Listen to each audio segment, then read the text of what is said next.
रही है कि मायावती ने संघर्ष करके इसमें यहाँ तक पहुंचे। चंद्रशेखर कौन सा संघर्ष किया सर? सर सफीरपुर कांड से लेके और जो आदमी 4-4 गोली खा के आज भी समाज के लिए दिन रात रोडों पर है, सांसद बनने के बाद क्या भाई क्या जरूरत पड़ी है? घर में रहे ना भाई, आराम से बैठे, एसी चला के आराम से सो, क्यों नहीं घर में बैठ रहे? ये तो बीजेपी वो पीड़ा बड़ी है सर, ये तो बीजेपी ने इनको जिता दिया है ना, वहां से इनको वहां से फंड मिल रहा है। सर देखिए विडंबना तो यही है देश की, वहां बीजेपी वोट डाल रही थी। मुस्लिम समाज, जाटव समाज, वाल्मीकि समाज ने अपने जी जान लगाने वाले नेता को अभी आगे बढ़ा दिया, तो इसमें बीजेपी कहां से आ गई? वोट जनता देती है। वहां के दलित समाज ने यह देखा कि एक आदमी हमारे लिए गोली खाकर भी आज भी लड़ रहा है, तो जनता ने भरपूर साथ दिया। और आने वाले समय में ये आरोप लगते रहेंगे, लेकिन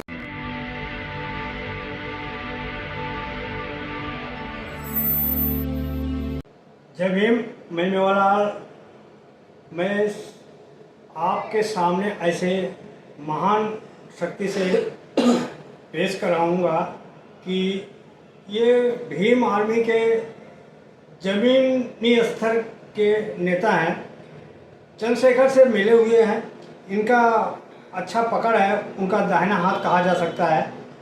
आज जो भीम आर्मी के ऊपर एक पूरे देश में नाम बन चुका है, बड़ी बड़ी मनवादी पार्टियाँ उनके नाम पर काँप रही हैं। देश प्रदेश में दुष्प्रचार किया जा रहा है कि जब से भीम आर्मी आई है देश में दंगा फसाद कराना चाहती है, लोगों के अंदर वैमनस्यता पैदा कर रही है, समाज को बांट रही है। और कुछ समय के साथ ही जो इनके राष्ट्रीय अध्यक्ष हैं चंद्रशेखर, इनके ऊपर एक बहन हमारी डॉक्टर राहुल ने एक आरोप लगाया है, उससे संबंधित ये सारी जानकारी इनसे लूँगा कि आखिर ये कैसे देखते हैं। सर पहले आपको जय भीम। जय भीम सर, बहुत बहुत धन्यवाद।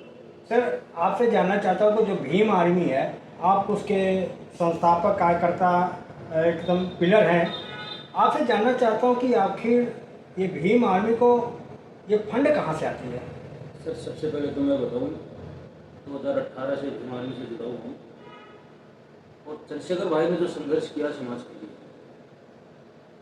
बहुत साल बाद कोई ऐसा नेता बहुजन समाज में पैदा हुआ जो अपने लोगों के लिए आवाज़ उठा रहा है, लाठियाँ खा रहा है, गोलियाँ खा रहा है। तो बहुजन समाज की एक मजबूत आवाज़ है सांसद चंद्रशेखर आज़ाद जी, और वो रहेगी। देखिए मेरा सवाल है, ये फंड कहाँ से आ रहा है आपको इतना? सर समाज इतना मजबूत है, जहाँ भीम आर्मी वाले सबकी मदद करते हैं लोगों की, तो वे बोलते हैं कि आप हमें बताएं हम आपको कैसे मजबूत कर सकते हैं। हम उनसे यही कहते हैं कि आप अपने आप को मजबूत करें।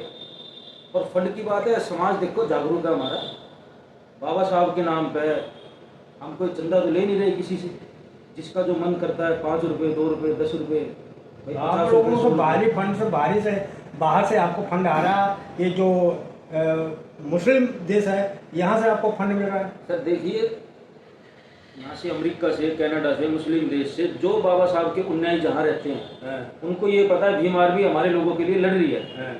जिसकी जो इच्छा है वो भेजता होगा, इसमें क्या है? यहाँ बड़ी बड़ी पार्टियाँ चंदे लेके मेडिकल वालों को और भी कोई फैसिलिटी दे रहे हैं, उनको कर्जा माफ़ कर रहे हैं, उनका फंड लेके चुनाव में लगा रहे हैं। हम ये तो नहीं कर रहे। तो समाज को दहशत क्यों पैदा कर रहे हैं? समाज में आप लोग दंगा फसाद कराने के लिए, समाज को बांटने के लिए आप काम कर रहे हैं आप लोग। देखिए सर, बांटने की सोच वे लोग रख रहे हैं। अगर हम आज भी भाई पिटते रहे, आवाज़ ना उठाए, मार खाते रहे, मरते रहे, तो हम बड़े अच्छे हैं। अगर अन्याय के खिलाफ जो आवाज़ उठाए तो वो गलत है। भीम आर्मी ने लोगों के अंदर ताकत फूंक दी है कि अन्याय नहीं सहना, ताकत से रहना, मजबूती से रहना है। तो दूसरे वाली सोच के जो लोग हैं वो ये सोचते ये तो हमारे सामने खड़े हो गए, तो वे प्रोपेगेंडा फैला रहे हैं कि ये भीम आर्मी वाले तो दंगा फसाद करा रहे हैं। लेकिन अन्याय के खिलाफ बात रखना ये हर भारतीय का पहला नियम होना चाहिए। अन्याय बर्दाश्त मत करो, संविधान राइट देता है। जो अन्याय बर्दाश्त करता है वो नालायक है। एडवोकेट चंद्रशेखर साहब के नेतृत्व में समाज में इतनी ताकत आ गई कि आज हम पिट नहीं रहे, कहीं भी पिट रहे हैं तो जवाब दे रहे हैं। तो ये उन लोगों के पेट में दर्द है। सर ये जो आप ये नीला गमछा पहन रखे हो, ये नीला कलर ही क्यों पहनते हो? बाकी भगवा भी तो पहन सकते हो। सर देखिए, आप जिसको भगवा कह रहे हो वो चीवर है, अब वो भी हमारा है, मानवता का प्रतीक है वो, बहुत भिक्षु चीवर रंग है। लेकिन आजकल की जो पार्टियां, उन्होंने उस रंग को भी बदनाम कर दिया, भगवे को भी, और ये तो समानता का, क्रांति का प्रतीक है। बाबा साहब ने जो क्रांति करी, जो आज हमें राइट्स दे दिए, तो सब बाबा साहब की देन है। तो नीला हमारा अभी क्रांति का प्रतीक है, और जो भगवा कह रहे हो वो चीवर हमारा ही रंग है। विडंबना देश की है, अब तो रंग भी बांट लिए गए। ठीक है, आप समाज के लिए काम कर रहे हैं, जहाँ पुलिस बाद में पहुँचते पहले आप लोग पहुँच जाते हैं, ये अच्छी बात है। लेकिन आप समाज के दुख दर्द में तो बात करते ही हैं, लेकिन आपकी जो महिला हैं, हमारी बहन है राहुड़ी घावरी, वो चंद्रशेखर आज़ाद के ऊपर जो आरोप लगा रही हैं, स्विट्जरलैंड में वो पढ़ रही हैं, उनका कहना है कि अब तक जो दलित शोषित समाज है, सबड़ अगर अत्याचार करता है तो आप सब एक हो जाते हैं, उनका मुंह बंद करते थे। लेकिन आपको बहन बेटी जब ब्लेम कर रही है, उसके लिए आप उनका मदद नहीं करें, उनके साथ खड़े नहीं हो रहे हैं आप लोग। सर देखिए, मदद जब होती है जब कोई मामला दर्ज तो सिर्फ ट्विटर पे, सोशल मीडिया पे बदनामी करना एक अलग बात है, और इंसाफ के लिए लड़ना एक अलग बात है। इंसाफ के लिए वे लोग लड़ते हैं जो एफआईआर कराने के लिए भी थाने से भगाए जाते हैं, जो थाने में बैठते हैं। अब ये प्रशासन हमारी एफआईआर नहीं कर रहा, उनको चाहिए इंसाफ। एक आदमी सोशल मीडिया ट्रायल कर रहा है, एक आदमी बदनाम कर रहा है दूसरे बंदे को, है तो हमारी बहन बेटी ना। बहन को तो ये भी तो समझदारी होनी चाहिए, कोई अनपढ़ तो वो है नहीं भाई। एक बात बताना, यूएन में बोल रही है वो, बच्ची तो है नहीं, सारा कानून पता है भाई। एफआईआर कराओ ना, एफआईआर करा के कोर्ट में मामला आने दो, कोर्ट फैसला करेगा, सोशल मीडिया फैसला करेगी। सिर्फ बदनामी देना यही मकसद है जो अभी तक लग रहा है। उनका कहना है कि 10% जो जाटो समाज है वही चंद्रशेखर का सपोर्ट कर रहा है, बाकी वाल्मीकि समाज और सवर्ण समाज हमारे साथ है। देखिए सर, सवर्ण समाज की तो मैं नहीं कह सकता, वाल्मीकि समाज भाई चंद्रशेखर आजाद के साथ था, है और रहेगा। ये मिशन मूवमेंट किसी एक जाति का ठप्पा से नहीं चलती। मिशन मूवमेंट में, भीम आर्मी में एक एक ईंट बहुजन समाज की लगी है। इसमें आप गुज्जर समाज देख लो, जाट समाज देख लो, वाल्मीकि समाज देख लो, यादव समाज देख लो, जाटव समाज देख लो। हम बहुजन समाज का निर्माण कर रहे हैं सर, यहाँ जाति देख के हम बात नहीं करते। और भीम आर्मी की यही खासियत है कि लोग उनको आज टारगेट कर रहे हैं, क्योंकि पूरा समाज, जो माननीय काशीराम की सोच थी कि बहुजन समाज कैसे इकट्ठा होगा, वो सांसद जी ने, चंद्रशेखर आजाद जी ने तैयार करके दिखाया। और अभी तो ये शुरुआत है, जब जब चंद्रशेखर जी आगे बढ़ेंगे तब तक ऐसी उनके ऊपर मनगढ़ंत कहानियां लगती रहेगी। आप सर वो कह रहे हैं कि मैं वाल्मीकि की समाज से हूँ, और वाल्मीकि समाज के लोग वाल्मीकि को मानते हैं, वाल्मीकि ने रामायण बनाया है, तो हम लोग जय श्री राम करेंगे।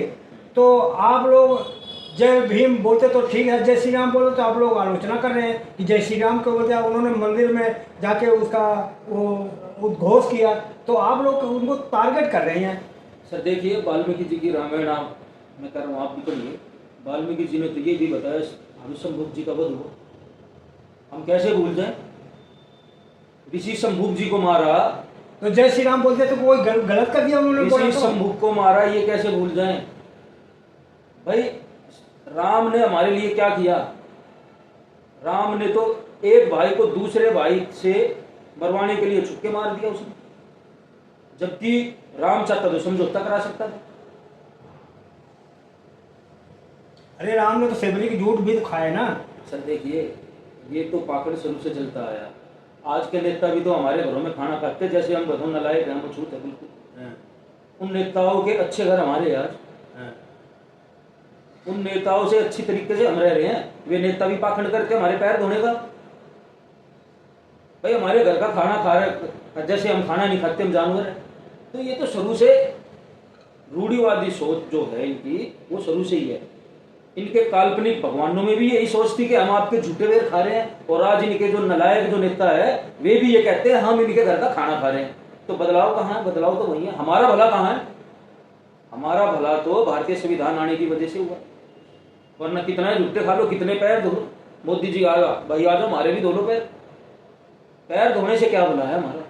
कुछ नहीं है। सर वो कह रही हैं कि मैं अम्बेडकरवादी नहीं हूँ, मैं राष्ट्रवादी हूँ।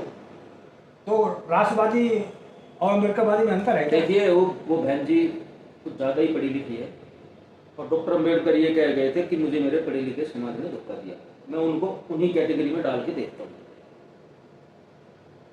जो भारतीय संविधान की वजह से वो बहन जी आज अपने नाम के आगे डॉक्टर लगा रही है, वो किसी राम की वजह से नहीं, ये भारतीय संविधान हमारी की वजह बहन से। पढ़ लिख रही है, बड़ी हो रही है, तो आपको ईर्ष्या हो रहा है? बड़ी हो रही है तो भारतीय संविधान की वजह से हो रही है, वरना तो आपको ईर्ष्या क्यों हो रही है अगर वो पढ़ लिख रही है, विदेश में पढ़ रही है? मैं तो कह रहा हूँ एक बहन क्यों, 1000 बहनें जानी चाहिए पढ़ने। भारतीय संविधान हमें ताकत देता है, ये राम थोड़ी ताकत देता है। भाई राम ने तो हमें पैरों की धूल समझा, मनुस्मृति ने तो। राम के टाइम में तो हम कथा नहीं सुन सकते थे, बच्चे कान में शीशा पिघला के डाल दिया जाता था। अगर भगवान का नाम मुंह से निकल जाए तो जीभ काट दी जाती थी।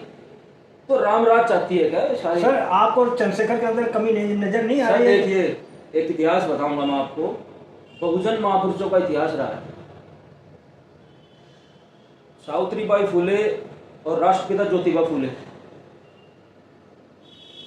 मां सावित्रीबाई फुले के ऊपर अभी अटेम्प्ट टू रेप भी हुआ। ज्योतिबा फुले साहब को बदनामी करी गई।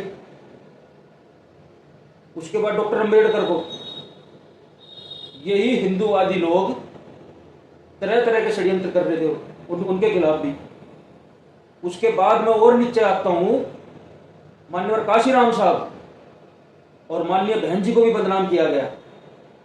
यहां तक कि 1996 में दैनिक जागरण के एक हमारे संपादक है, उन लोगों ने यह तक भी बताया था कि बहन जी की 13 साल की बच्ची है। तो सर हमारे महापुरुषों ने तो बलिदान दिया है। जब मान्यवर काशीराम साहब ने यह कहा था कि दैनिक जागरण या तो 13 साल की बच्ची को लाए या माफी मांगी। सर यही तो वो भी कर रही है ना कि बहन जी ने तो संघर्ष करके इतना आगे आए। आपके चंद्रशेखर ने क्या संघर्ष किया? सर आरोपी जो आरोप लगाए जा रहे हैं ना वे शुरू से लगते आए। काशीराम साहब के ऊपर लगे, बहन जी के ऊपर लगे, और अभी चंद्रशेखर भाई के ऊपर लगे। देखिए समस्या कहाँ है? जब भी बहुजन पॉलिटिक्स, आप बात को घुमा रहे हो सर। मैं ये कह रहा हूँ कि वो भी तो कह रही है कि मायावती ने संघर्ष करके इतने यहाँ तक पहुंचे। चंद्रशेखर कौन सा संघर्ष किया सर? सर सबीरपुर कांड से लेके और जो आदमी 4-4 गोली खा के आज भी समाज के लिए दिन रात रोडों पर है। सांसद बनने के बाद क्या जरूरत पड़ी है? घर में रहे ना भाई, आराम से बैठे, एसी चला के आराम से सो। क्यों नहीं घर में बैठ रहे? ये तो बीजेपी वो पीड़ा बड़ी है सर। ये तो बीजेपी ने इनको जिता दिया है ना, वहां से इनको वहां से फंड मिल रहा है। सर देखिए विडंबना तो यही है देश की। वहां बीजेपी वोट डाल रही थी क्या? मुस्लिम समाज, जाटव समाज, वाल्मीकि समाज ने अपने जी जान लगाने वाले नेता को अभी आगे बढ़ा दिया। तो इसमें बीजेपी कहां से आ गई? वोट जनता देती है। वहां के दलित समाज ने यह देखा कि एक आदमी हमारे लिए गोली खाकर भी आज भी लड़ रहा है, तो जनता ने भरपूर साथ दिया।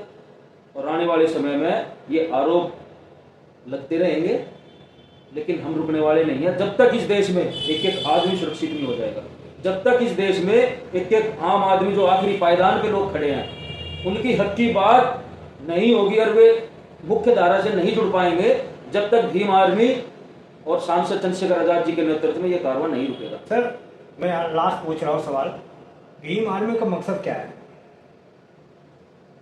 देखिए सर 70-75 साल हो गए इस देश के अंदर, भाई आज़ाद सब है, लेकिन आज भी मैं 2 बातें बताऊंगा आपको।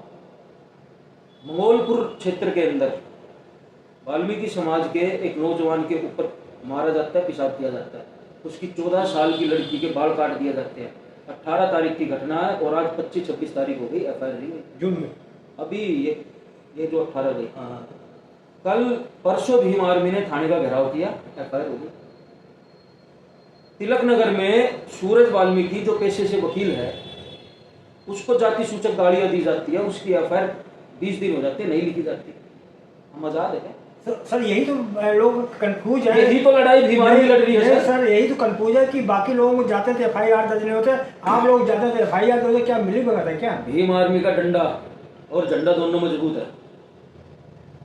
भीम आर्मी का डर शासन प्रशासन में है कि इनकी अगर FIR दर्ज नहीं होगी मिली भगत तो नहीं है, तो ये थाने का बंद भी कर सकते हैं। मिली भगत तो नहीं है सर ACP साहब, मंगोलपुरी के ACP साहब ये बोलते हैं इन लोगों को थाने से बाहर निकालो, मेरे पास समय नहीं है इनके लिए, मेरे पास और भी जरूरी काम है। उस ACP साहब को ये बोला था सिर्फ कि आपका और हमारा सामना दोबारा फिर होगा। जब ऐसे ऐसे जो है अधिकारी जिनके अंदर जातिवाद कूट कूट के भरा है, कौन है हमारी मिली भगत? अगर हमारी मिली भगत होती तो हमें रोड पे भाई लाठियां ना खानी पड़ती। अगर हमारी मिली भगत होती तो थाने में जाके हम बंद नहीं करते, थाने जाके। अगर मिली भगत होती तो यहाँ AC में बैठ के फोन करके बोल देते, हाँ जी सर आप FIR करा दे। सर आपको कड़ी बात बता रहा हूँ, आप एक नौजवान हैं, आप नौजवानों को गुमराह कर रहे हैं, उनको जेल में बंद करा दे, उनका भविष्य खराब कर रहे हैं आप लोग। सर एक वे भी नौजवान थे जो देश के लिए फांसी पर चढ़ गए, और आज हम नौजवान अगर जेल चले जाएंगे तो क्या आप बता रही अपने समाज के लिए जो भविष्य खराब कर रहे हैं। 10,000 सालों की गुलामी ये समाज आज भी झेल रहा है, मर रहा है। अगर मेरे जैसे 1-2 लोग और जेल चले जाएंगे तो क्या हो जाएगा समाज का? अगर इस समाज के लिए अगर आज की डेट में फांसी पे चढ़ना पड़े तो आज चंद्रशेखर साहब की टीम इतनी मजबूत है कि हम भी फांसी पे चढ़ आप लोग मानव काशीराम का आदर्श मानते हैं, बाबा साहब का आदर्श मानते हैं, क्या इन लोगों ने ऐसा आपको जेल में डालने के लिए उत्साहित किया, मार खाने के लिए उत्साहित किया, भविष्य खराब करने के लिए इसे उत्साहित किया? सर मुझे याद आता है डॉक्टर अम्बेडकर साहब जब महाराष्ट्र में पानी का जो आंदोलन चलाया था, वहाँ पर बहुत लाठियाँ पड़ी लोगों पर, जो स्वर्ण कास्ट के लोग थे, बहुत मारो उन्होंने। तो डॉक्टर अम्बेडकर ने ये समझाया था कि अभी मेरा समाज तैयार नहीं है, अगर हम एक्शन का रिएक्शन देंगे तो मेरे समाज को और ज़्यादा भुगतना पड़ेगा। उसके कई दशकों बाद माननीय काशीराम साहब ये कहते हैं कि हमें बैलेट के साथ साथ बुलेट की भी तैयारी करनी पड़ेगी। और आज सांसद चंद्रशेखर आजाद जी ये कहते हैं कि अगर कहीं हमारे समाज का शोषण होगा तो वो आखिरी शोषण होगा, जब तक हम जिंदा है हमारे समाज का शोषण नहीं होगा। हम डंडे से भी, और झंडा हमारा मजबूत है। और ये आपने देखा भी होगा ग्वालियर में लठ लेकर गए थे हम, कोई जिस इंसान का 50 किलो वजन भी ना हो, वो ये कह रहा कि यहाँ खून की नदियां बहा देंगे हम। इनको इनकी हैसियत याद दिलाने के लिए भीम आर्मी का गठन हुआ है। समाज की एक अंदर जान फूकने के लिए भीम आर्मी का गठन हुआ है सर। जो समाज कल तक थाने में जाते टाइम हुए डरता था, आज वो समाज बेधड़क होकर अंदर बैठ के बोलता है मेरी FIR लिखो। जो समाज एक IPS अधिकारी को देख के लुकता था घर में, उसको छोटे कांस्टेबल को देख के लुकता था, आज वो एक DCP के सामने भाई अपनी बात रखता जाके। ये भीम आर्मी की ताकत है सर। अब तो बड़े बड़े संगठन के लोग कर रहे हैं कि जब से भीम आर्मी है ये दबंगई करती है। अब आप लोगों को चर्चा हो रहा है पूरे देश में। सर मरते रहे हम, आज भी मार खाते रहे। अति तो एक चीज की होती है और वो अति हो चुकी है जी। अब एक्शन का रिएक्शन भी होगा, क्रांति की परिक्रांति भी होगी। लोग ये ना समझे कि अब भाई समाज के लोग पिटते रहेंगे, छिटते रहेंगे और चुपचाप घर में बैठ जाएंगे। अब उसी की भाषा में जवाब दिया जाएगा जी।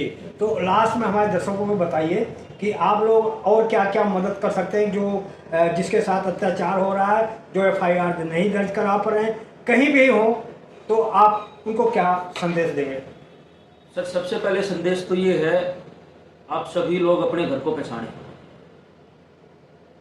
और जो मेरे समाज के लोग हैं, बहुजन समाज के लोग हैं, जो और पार्टियों के झंडे ठा रहे हैं, मैं आपको याद दिलाना चाहता हूं कि ये वही पार्टियां हैं। कांग्रेस ने जनसंघ बनाई, ठीक वही RSS ने भाजपा बनाई, वही RSS ने केजरीवाल को तैयार करा। मैं अपने समाज के लोगों से ये कहना चाहता हूं कि हमारा अपना घर कहाँ है? आपका अपना घर कुछ दिनों पहले तक तो भाई बसपा थी, वो मिशन मूवमेंट से भटक चुकी है। आपका अपना घर सिर्फ भीम आर्मी और साहब काशीराम नाम एक जो शख्सियत जो विरासत दे के गए हैं, उसको आगे बढ़ाने के लिए हमने राजनीतिक दल आजाद समाज पार्टी बनाई है। अपने घर को मजबूत करें, दूसरों की महलों से अच्छा भाई अपनी झुग्गी जैसी भी मजबूत करें। सभी नौजवान साथियों से अपील कि आप आएँ और 5 साल के अंदर हम अपना राज ला के दिखाएंगे, फिर कोई भाई एफआईआर के लिए भटकेगा नहीं। सर आपने समय दिया इसके लिए बहुत बहुत बहुत धन्यवाद। बहुत धन्यवाद सर। तो सर आप लोग देख रहे हैं कि किस तरह से संदीप बागड़ी सर हैं, ये अपनी बात बेबाकी से रखा। आप इनके बात से कितना सहमत है, हमारा प्रयास कैसा लगा, कमेंट में जरूर बताएं। और लास्ट में आपसे अपील है कि आप कहाँ से देख रहे हैं वो भी बताएं। धन्यवाद। मैं मेवालाल। जय भीम, जय भारत।